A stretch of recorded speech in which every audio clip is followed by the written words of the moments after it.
بسم الله الرحمن الرحيم إن الحمد لله نحمده ونستعينه ونستغفره ونعوذ بالله من شرور أنفسنا ومن سيئات أعمالنا من يهده الله فلا مضل له ومن يضلله فلا هادي له ونشهد أن لا إله إلا الله ونشهد أن محمدا عبده ورسوله فقد قال الله تعالى في قرآنه الكريم بعد أعوذ بالله من الشيطان الرجيم بسم الله الرحمن الرحيم يا أيها الذين آمنوا اتقوا الله وقولوا قولا سديدا يصلح لكم أعمالكم ويغفر لكم ذنوبكم ومن يطع الله ورسوله فقد فاز فوزا عظيما وقال أيضا يا أيها الناس اتقوا ربكم الذي خلقكم من نفس واحدة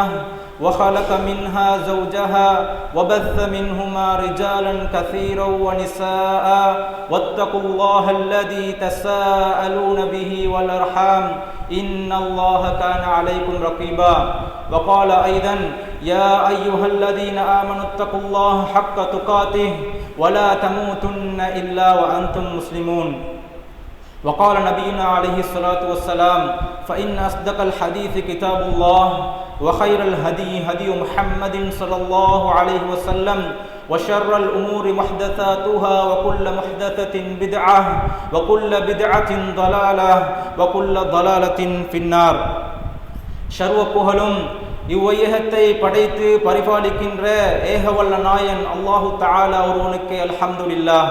சலாத்தும் சலாமும் எமக்கு இறுதி தூதராக அனுப்பப்பட்ட கண்மணி நாயகம் சர்மாக்க போதகர் முஹம்மது இப்னு அப்துல்லாஹ் முஸ்தபா ஸல்லல்லாஹு அலைஹி வஸல்லம் அன்னோர்கள் மீதும் அன்னாரை பின்பற்றி வாழ்ந்த சஹாபாக்கள் தாபிஊன்கள் தாபிஈன்கள் மற்றும் முஸ்லிமான முஃமினான ஆண்கள் பெண்கள் அனைவர் மீதும் என்றென்றும் நிலவட்டுமாக.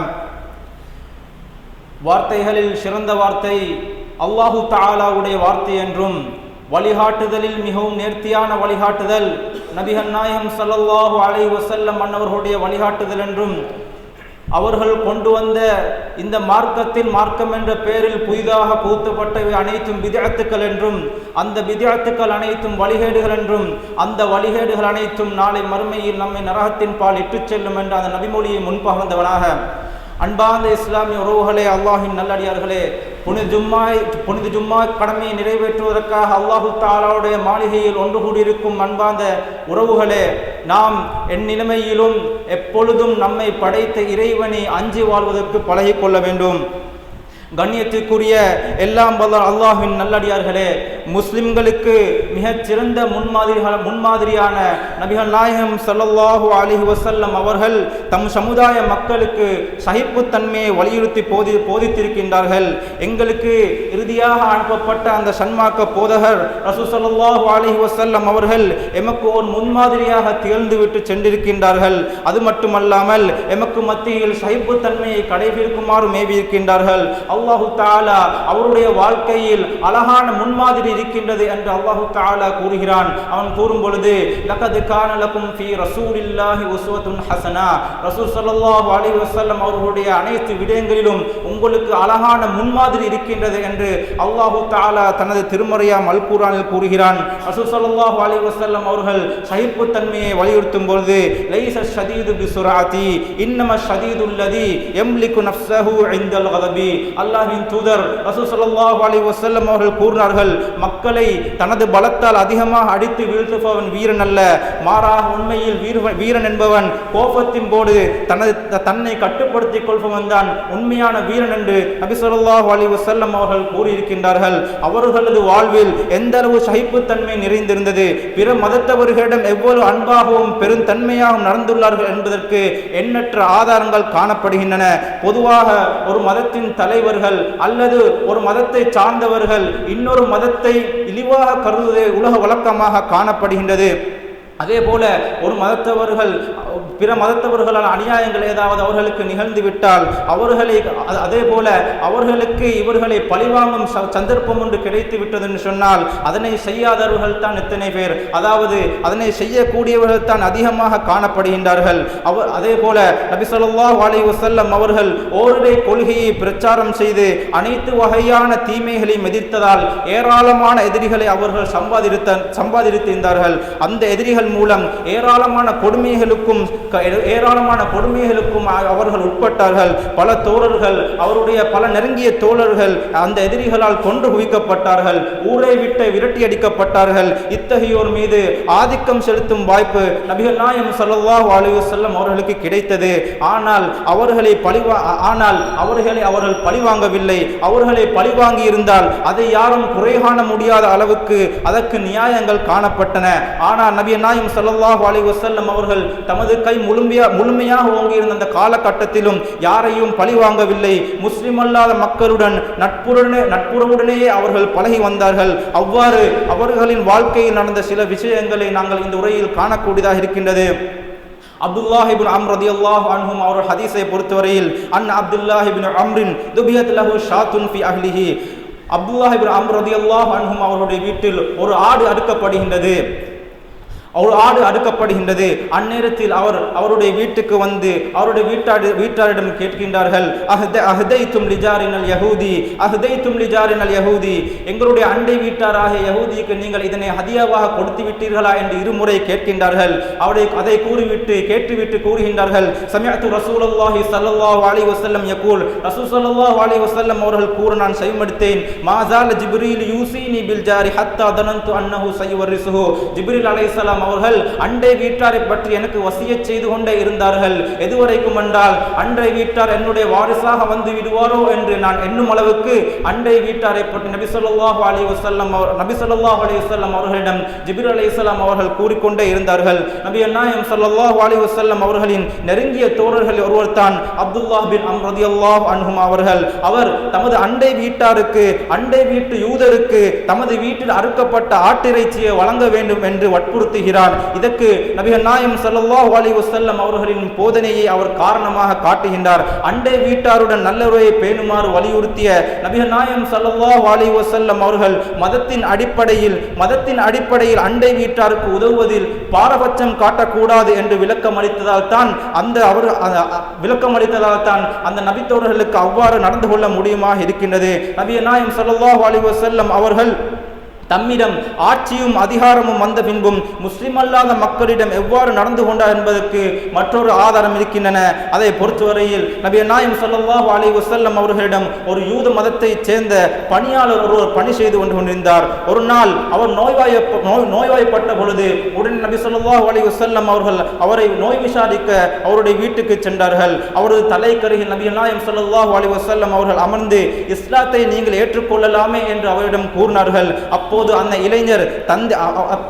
இளைஞரின் தந்தையும் அவருக்கு அருகில் இருந்தார்கள். அந்த இளைஞர் தன்னுடைய தந்தையை பார்த்தார். நபிகள் நாயகம் ஸல்லல்லாஹு அலைஹி வஸல்லம் அவர்கள் கூறுவதை கேள் என்று அவருடைய தந்தை கூறியதும் அவர் இஸ்லாத்தை ஏற்றுக்கொண்டார். இவரை நரகத்திலிருந்து காப்பாற்றிய அல்லாஹ்வுக்கு எல்லா புகழும் என்று நபி ஸல்லல்லாஹு அலைஹி வஸல்லம் அவர்கள் கூறிவிட்டு வெளியேறினார்கள். இந்த நிகழ்ச்சியில் பல விஷயங்களை நாம் தெரிந்து கொள்ள வேண்டியிருக்கின்றது. நபிகள் நாயகம் ஸல்லல்லாஹு அலைஹி வஸல்லம் அவர்களின் ஆட்சியில் வாழ்ந்த யூதர்கள் பல வகையிலும் நபிகள் நாயகத்துக்கு இடையூறு செய்து வந்தனர். எதிர் நாட்டவர்களுக்கு தகவல்களை பரிமாறிக் கொண்டவர்களும் அவர்கள் இருந்தனர். இரட்டை வேடம் போட்டு முஸ்லிம்களுக்கு எதிராக செயல்படக்கூடியவர்களும் அவர்களில் இருந்தனர். ஆனால் நபிகள் நாயகம் ஸல்லல்லாஹு அலைஹி வஸல்லம் அவர்கள் மதீனாவுக்கு வருவதற்கு முன் யூதர்கள் தான் பெரும்பான்மையாக இருந்தார்கள். அவர்களின் பலர் இஸ்லாத்தை ஏற்றுக்கொண்டதால் எஞ்சியவர்களுக்கு நபிகள் நாயகம் ஸல்லல்லாஹு அலைஹி வஸல்லம் அவர்கள் மீது கடுமையான கோபம் இருந்தது. இத்தகைய சமுதாயத்தை சேர்ந்த ஒருவரை நபிகள் நாயகம் ஸல்லல்லாஹு அலைஹி வஸல்லம் அவர்கள் தனது பணியாளராக சேர்த்து கொண்டார்கள். ஒரு சமுதாயத்தினர் எதிரிகளாக உள்ளதால் அச்சமுதாயத்தில் உள்ள நல்லவர்களை பகைத்துக் கொள்ள தேவையில்லை என்ற அளவுக்கு அவர்களிடம் மனித நேயம் மிகைத்திருந்தது. இதனால் தான் எதிரிகளின் சமுதாயத்தை சேர்ந்தவரை தமது ஊழியர்களில் ஒருவராக அவர் வைத்துக் கொண்டிருக்கின்றார். மேலும் இவ்வாறு இந்த இளைஞரிடம் நபிகள் நாயகம் ஸல்லல்லாஹு அலைஹி வஸல்லம் அவர்கள் கூறிய பொழுது அருகில் இருந்த தன்னுடைய தந்தை அதனை ஏற்க செய்கின்றார் என்றால் அந்த அளவுக்கு அந்த மக்களிடம் நபிகள் நாயகம் ஸல்லல்லாஹு அலைஹி வஸல்லம் அவர்களின் மீது அந்த ஒரு நம்பிக்கை இருந்தது. அதே போல நபிகள் நாயகம் ஸல்லல்லாஹு அலைஹி வஸல்லம் அவர்கள் அந்த அளவு எந்த அளவு மனித நேயத்தினுடனும் மனிதாபிமானத்தினும் நடந்திருக்கின்றார்கள் என்பதை நாங்கள் யோசிக்க கடமைப்பட்டுள்ளோம். தம்முடைய அதிகாரத்தை பயன்படுத்தியோ அல்லது எஜமான் என்ற செல்வாக்கை பயன்படுத்தியோ நபிகள் நாயகம் ஸல்லல்லாஹு அலைஹி வஸல்லம் அவர்கள் அந்த யூதரை மதம் மாற்றி விடவில்லை. அவர் இறக்கும் தருவாயில் அவரிடம் சென்று அழைப்பு பணி செய்கின்றார்கள். அந்த இளைஞர் தமது தந்தையிடம் அனுமதி பெற்று இஸ்லாத்தை ஏற்றுக்கொள்கின்றனர். இஸ்லாம் வாளால் பரப்பப்பட்டது என்ற பொய் பிரச்சாரம் செய்பவர்களுக்கு இந்த சம்பவம் சரியான மறுப்பாக காணப்படுகின்றது. இத்தகைய பண்பாடுகளாலும் எல்லையற்ற மனிதநேயத்தினாலும் தான் மனிதர்களை அவர்கள் இந்த இஸ்லாமிய மார்க்கத்தின் பால் ஈழ்த்தெடுத்தார்கள். அதே போல நபிகள் நாயகம் ஸல்லல்லாஹு அலைஹி வஸல்லம் அவர்கள் பிற மதத்தவர்களிடம் கொடுக்கல் வாங்கலில் கூட ஈடுபட்டிருக்கின்றார்கள். அதை பற்றி பார்க்கும் பொழுது இஸ்தரா ரசூலுல்லாஹி ஸல்லல்லாஹு அலைஹி வஸல்லம் மின் யஹூதியின் தஆமன் பினஸீஅத்தின் நபிகள் நாயகம் ஸல்லல்லாஹு அலைஹி வஸல்லம் அவர்கள் தமது இரும்பு கவசத்தை ஒரு யூதரிடம் அடைமானம் வைத்து அவரிடமிருந்து உணவுப் பொருளை கடனாக பெற்றிருக்கின்றார்கள். நபிகள் நாயகம் ஸல்லல்லாஹு அலைஹி வஸல்லம் அவர்களின் எளிமையான வாழ்வுக்கு ஒரு ஆதாரமாக இது இருக்கின்றது. நபிகள் நாயகம் ஸல்லல்லாஹு அலைஹி வஸல்லம் அவர்களின் ஆட்சியில் யூதர்கள் மிகவும் சிறுபான்மையினராக இருந்தார்கள். மேலும் அவர்களில் பலர் தமது நாட்டுக்கு விசுவாசமாக இல்லாமல் நபிகள் நாயகத்தின் எதிர் நாட்டவர்களுக்கு விசுவாசமாக இருந்தார்கள். நாட்டுக்கு விசுவாசமாக இல்லாமல் இரட்டை வேடம் போட்டு வந்த சமுதாயத்தவர்களை எந்த நாடும் மரியாதையுடன் நடத்துவதில்லை. ஆனால் யூதர்கள் பலவிதமான இடையூறுகள் அளித்த நிலையிலும் அவர்கள் நபிகள் நாயகம் ஸல்லல்லாஹு அலைஹி வஸல்லம் அவர்களின் ஆட்சியில் எந்த அளவு கண்ணியத்துடனும் மரியாதையுடன் நடத்தப்பட்ட என்பதற்கு சிறந்த எடுத்துக்காட்டாக அமைந்துள்ளது. நாட்டின் அதிபதி அடைமானம் வைக்கக்கூடியவராகவும் சிறுபான்மை உள்ளவர் அடைமானத்தை பெற்றுக்கொள்பவராகவும் இருக்கின்றனர் என்பதிலிருந்து நபிகள் நாயகம் ஸல்லல்லாஹு அலைஹி வஸல்லம் அவர்களுடைய விசாலமான உள்ளத்தை அறிந்து கொள்ள முடியுமா இருக்கின்றது. நபிகள் நாயகம் ஸல்லல்லாஹு அலைஹி வஸல்லம் அவருடைய பெருந்தன்மையை பார்க்கும் பொழுது இன்னொரு நிகழ்ச்சியும் இருக்கின்றது.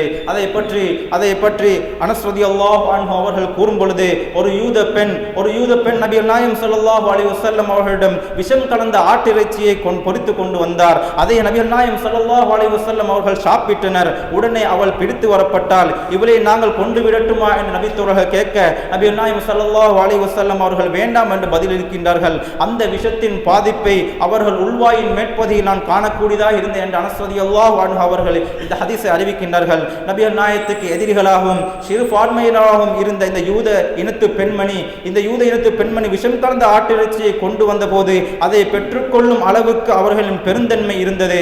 அவள் பிடித்து வரப்பட்ட போது அவளை கொண்டு விடலாமா என்று அவர்களுடைய தோழர்கள் கேட்ட பொழுது அவர்கள் வேண்டாம் என பதிலளிக்கின்றார்கள். நபிகள் நாயகம் ஸல்லல்லாஹு அலைஹி வஸல்லம் அவர்கள் கொண்டு வந்த மார்க்கத்தின் நிலை என்னவென்று சொன்னால் குற்றவாளிகள் கடுமையாக தண்டிக்கப்பட வேண்டும், அவர்களுக்கு இரக்கம் காட்டக்கூடாது.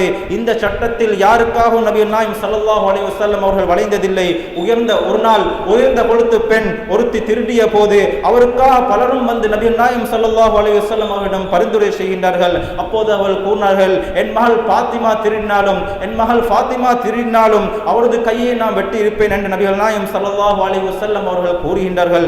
சட்டத்தை அமுல்படுத்துவதில் கடும் போக்கை கொண்ட நபிகள் நாயகம் ஸல்லல்லாஹு அலைஹி வஸல்லம் அவர்கள் தம்முடைய சொந்த விவகாரம் என்று வந்ததுடன் அதனை மன்னித்து விடுகின்றார்கள். தமது குடிமக்களில் வேறு யாரையாவது அப்பன் கொல்ல முயன்றிருந்தால் அவரை கடுமையாக தண்டித்திருப்பார்கள். கொலை முயற்சி தமக்கு எதிரானது என்பதால் தான் அப்பெண்ணை மன்னித்து விடுகிறார்கள்.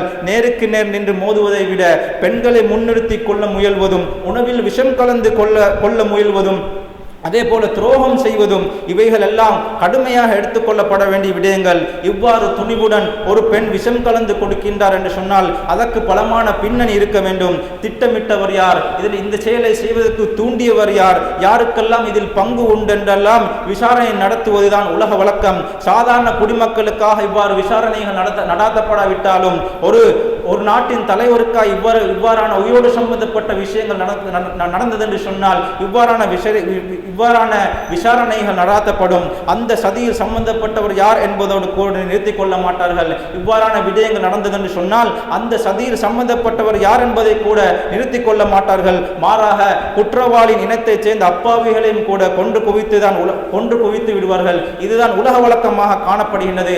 ஆனால் இந்த மாமனிதரோ, ஆனால் ரசூல் ஸல்லல்லாஹு அலைஹி வஸல்லம் அவர்களோ அப்பெண்ணையும் தண்டிக்கவில்லை. அப்பெண்ணுக்கு பின்னணியில் இருந்தவர் யார் என்பதையும் விசாரிக்கவில்லை. அப்பெண் எந்த சமுதாயத்தை சேர்ந்தவளோ அவர்களையும் அவர்கள் குறை காணவும் இல்லை, இழிவாக பார்க்கவும் இல்லை, பழிவாங்கவும் இல்லை. எதுவுமே நடக்காதது போல் அவர்கள் பதிலளித்ததை காணும். எவரும் இந்த மாமனிதனும் பெருந்தன்மைக்கும் மனிதநேயத்துக்கும் ஈடானது எதுவும் இல்லை என்பதை ஒப்புக்கொள்வார். முஸ்லிம் அல்லாத மக்களிடம் இது போன்ற இனவெறுப்பை காட்டாது இஸ்லாம் கற்றுத்தந்த மனித நேயத்தை காட்டினால்தான் நபிகள் நாயகம் ஸல்லல்லாஹு அலைஹி வஸல்லம் அவர்களது எதிரிகளின் உள்ளங்களை வென்றது போல் வெல்ல முடியும் என்பதை முஸ்லிம்களாகிய நாம் எப்பொழுதும் மனதில் நினைவைத்துக் கொள்ள வேண்டும். மாமனிதன் நபிகள் நாயகம் ஸல்லல்லாஹு அலைஹி வஸல்லம் அவர்களின் மனித நேயத்துக்கு எடுத்துக்காட்டாக அமைந்த இன்னொரு நிகழ்ச்சியை பார்க்கும் பொழுது நபிகள் நாயகம் ஸல்லல்லாஹு அலைஹி வஸல்லம் அவர்கள் உரிமையில், அதாவது வழக்குகளின் போது முக்கியமான சட்ட விதியை கடைபிடிப்பது அவருடைய வழக்கம்.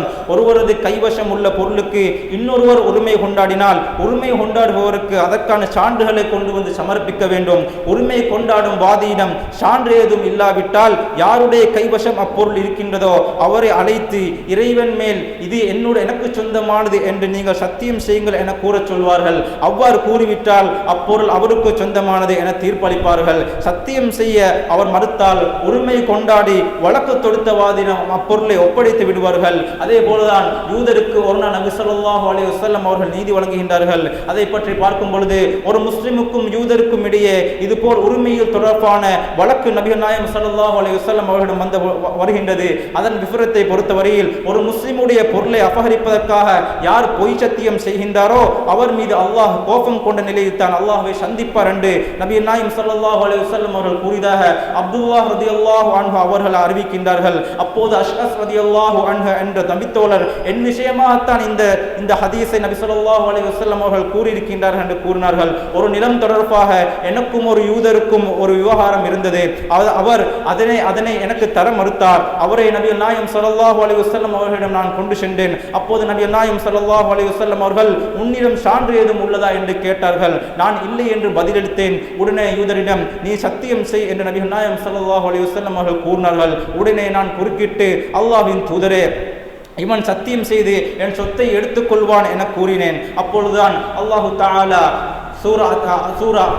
அதாவது சூரா ஆல் இம்ரானில் 77வது வசனத்தை இறக்குகின்றான். பொதுவாக அன்றைய யூதர்கள் பொய்த்தத்தியம் செய்வதற்கு கொஞ்சமும் கூச்சப்படாதவர்களாக இருந்தனர். முஸ்லிம்களோ நபிகள் நாயகம் ஸல்லல்லாஹு அலைஹி வஸல்லம் அவர்கள் அல்லாஹ்வின் தூதர் என்று நம்பியிருந்ததால் அவர்களுக்கு முன்னிலையில் பெரும்பாலும் பொய் சொல்ல மாட்டார்கள். இந்த நிலையில் யூதர் பொய் சத்தியம் செய்ய தயங்க மாட்டார் என்று நபிகள் நாயகம் ஸல்லல்லாஹு அலைஹி வஸல்லம் அவர்கள் பாரபட்சமாக தீர்ப்பு கூறவில்லை. வழக்கமாக இரண்டு முஸ்லிம்களுக்கு மத்தியில் எவ்வாறு நீதமாக வழக்கு தொடுப்பார்களோ அவ்வாறே ஒரு முஸ்லிமுக்கும் ஒரு யஹூதிக்கும் மத்தியில் நீதமாக அவர்கள் வழக்கை அதாவது தீர்ப்பளித்திருந்தார்கள். தனது சமுதாயத்தவர் தனது எதிரிகளின் சமுதாயத்தைச் சேர்ந்தவர் என்று வித்தியாசம் பார்க்காமல் நபிகள் நாயகம் ஸல்லல்லாஹு அலைஹி வஸல்லம் அவர்கள் வித்தியாசம் பார்க்காமல் அவர்கள் இவர் வேறு அவர் வேறு என்று அவர்கள் தீர்ப்பு வழங்கியதில்லை.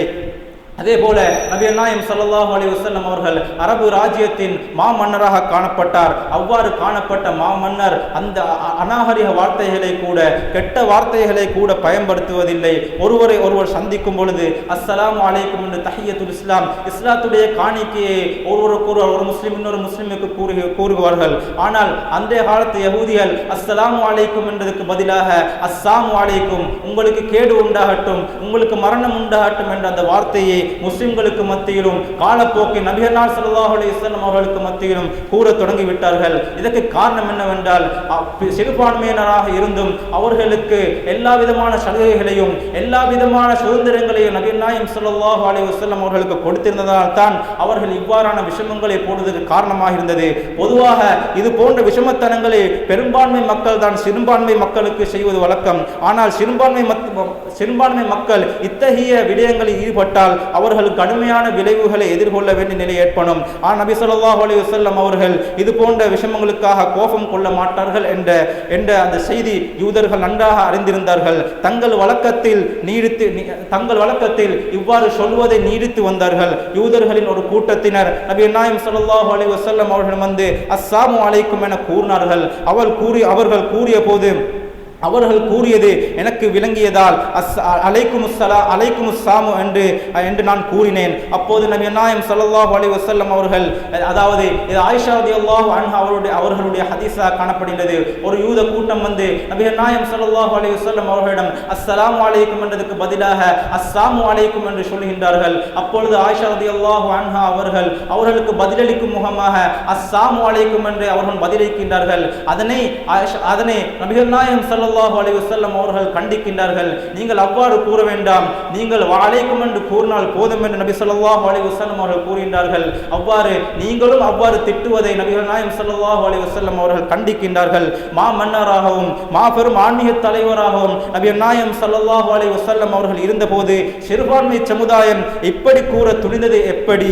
எவ்வித அச்சமும் தயக்கமும் இன்றி வாழ்வதற்கான எல்லா உரிமைகளும் யூதர்களுக்கு வழங்கப்பட்டதால் தான் இவ்வாறான விஷமங்களை, இவ்வாறான தீய செயல்களை அவர்கள் செய்யக்கூடியதாக இருந்தார்கள். அவர்கள் சொன்ன அதே வார்த்தையை தமது மனைவி திரும்பி கூறியதை கூட இந்த மாமனிதர் கண்டிக்கின்றார். அந்த அளவுக்கு பெருந்தன்மை கொண்ட ஒரு மாமனிதராக ரசூல் ஸல்லல்லாஹு அலைஹி வஸல்லம் அவர்கள் இந்த உலகத்தில் வாழ்ந்து மன்னித்திருக்கின்றார்கள். மன்னராட்சியில் இது போன்று நடந்து கொண்டவர்கள் உயிர் பிழைப்பதை அரிது என்ற நிலையுடன் இதை ஒப்பிட்டு பார்த்தால் நபிகள் நாயகம் ஸல்லல்லாஹு அலைஹி வஸல்லம் அவர்களின் பெருந்தன்மை எத்தகையது என்பதை நாங்கள் விளங்கிக் கொள்ள வேண்டும். அதே போல அன்பார்ந்த இஸ்லாமிய உறவுகளே, அல்லாஹ்வின் நல்லடியார்களே, பிற மறுத்தவர்களிடம் நபி ஸல்லல்லாஹு அலைஹி வஸல்லம் அவர்கள் எவ்வாறு அன்பு காட்டியிருக்கின்றார்கள் என்பதை பார்க்கும் பொழுது நபி நாயகம் ஸல்லல்லாஹு அலைஹி வஸல்லம் அவர்கள் பிற மதத்தவர்களுக்கு எல்லையற்ற அன்புகளையும், அதாவது எல்லையற்ற அன்புகளையும் பெருந்தன்மையுடனும் நல்ல குணங்களுடனும் அவருடன் நடந்திருக்கின்றார்கள். எனவே அன்பார்ந்த இஸ்லாமிய உறவுகளே, அல்லாஹ்வின் நல்லடியார்களே, ரசூல் ஸல்லல்லாஹு அலைஹி வஸல்லம் அவர்களுடைய வாழ்க்கையில் ரசூல் ஸல்லல்லாஹு அலைஹி வஸல்லம் அவர்களிடம் ஒரு மனிதரிடம் கட்டாயம் இருக்க வேண்டிய அனைத்து நற்குணங்களையும் எடுத்துக்கொண்ட ஒரு மனிதர் தான் நபி நாயகம் ஸல்லல்லாஹு அலைஹி வஸல்லம் அவர்கள். எனவே அவருடைய வாழ்க்கையில் எந்தெந்த நற்குணங்கள் எல்லாம் காணப்பட்டதோ அவைகளை நாமும் எம்முடைய வாழ்வில் எடுத்து நடப்பதற்கு வல்லல்லாஹ் நம் எல்லோருக்கும் அருள் புரிவானாக. வஆகிரு தஅவானா அல்ஹம்துலில்லாஹி ரப்பில் ஆலமீன்.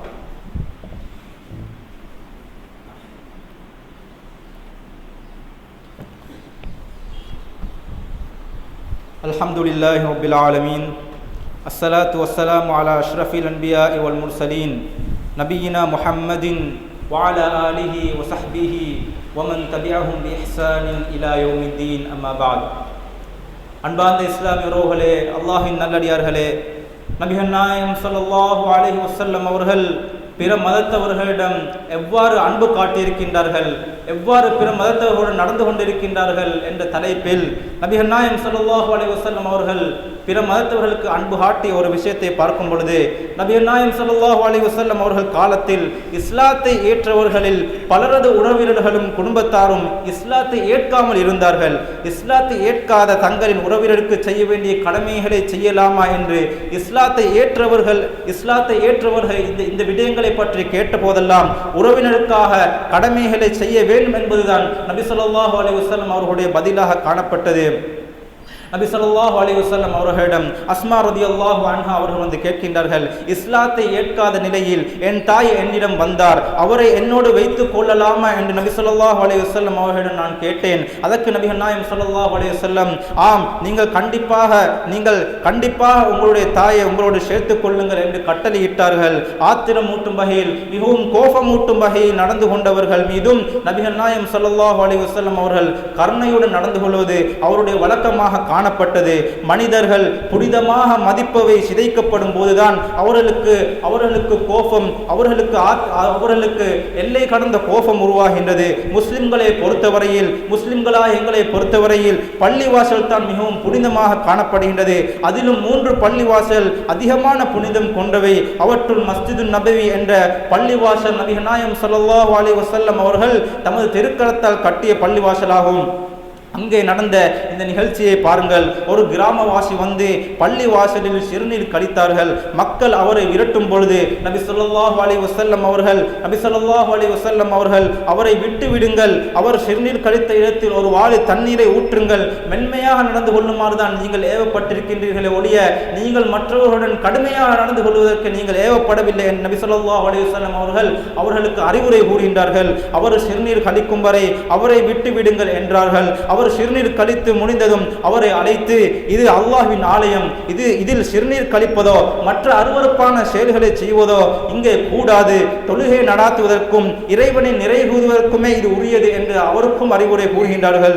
சிறுநீர் கழிப்பவர் அதை அடக்கிக் கொள்வதற்காக சிரமப்படக்கூடாது, அவர் அதனை அடக்கிக் கொள்வதற்காக சிரமப்படக்கூடாது என்பதற்காக அவர் சிறுநீர் கழிக்கும் வரை காத்திருந்து அவரை அழைத்து அறிவுரை கூறுகிறார்கள். குறைந்தபட்சம் கடுமையான வார்த்தைகளால் கூட ஏசியிருக்கலாம், குறைந்தபட்சம் அவரை கடுமையான வார்த்தைகளால் அவரை ஏசி இருக்கலாம், அல்லது அவரையே சுத்தம் செய்யுமாறு அவருக்கு ஏவி இருக்கலாம். அறியாமையின் காரணமாக அவர் செய்ததை உணர்ந்து மென்மையான முறையில் அவருக்கு போதனை செய்கிறார்கள். எந்த சந்தர்ப்பத்திலும் கோபம் வராத, நிதானம் தவறாதவர்களாக நபிகள் நாயகம் ஸல்லல்லாஹு அலைஹி வஸல்லம் அவர்கள் இவ்வுலகத்தில் வாழ்ந்திருக்கின்றார்கள். எனவே பிற மக்களிடம் அன்பாகவும் பெருந்தன்மையிடம் நடந்து கொள்பவனே நபிகள் நாயகம் ஸல்லல்லாஹு அலைஹி வஸல்லம் அவர்களை உண்மையாக பின்பற்றக்கூடியவன், அவன்தான் உண்மையான முஸ்லிம் என்பதில் எந்த ஒரு சந்தேகம் கிடையாது.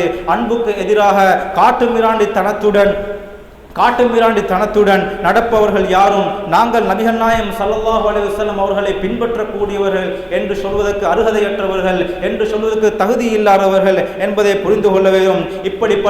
இப்படிப்பட்ட மனிதர் போதித்த இந்த இஸ்லாமிய மார்க்கம் எப்படி தீவிரவாதத்தை ஆதரிக்கும் என்பதை அனைவரும் சிந்திக்க கடமைப்பட்டுள்ளோம். அன்பார்ந்த இஸ்லாமியர்களே, அல்லாஹ்வின் நல்லடியார்களே, இந்த மாமனிதர் பொறுத்தவரையில் ஒரு மனிதரிடம் காணப்பட வேண்டிய அனைத்து விடயங்களையும் உள்ளடக்கி ஒருவராக காணப்படுகின்றார். அதாவது அனைத்து விடயங்களும் என்று சொன்னால் அனைத்து விடயங்களும் அனைத்து நற்குணங்களையும் அவர்கள் உள்ளடக்கி இருக்கின்ற அவருடைய வாழ்க்கையை நாங்கள் படிக்கும் பொழுது அதை நாங்கள் விளங்கக்கூடியதாக இருக்கின்றது.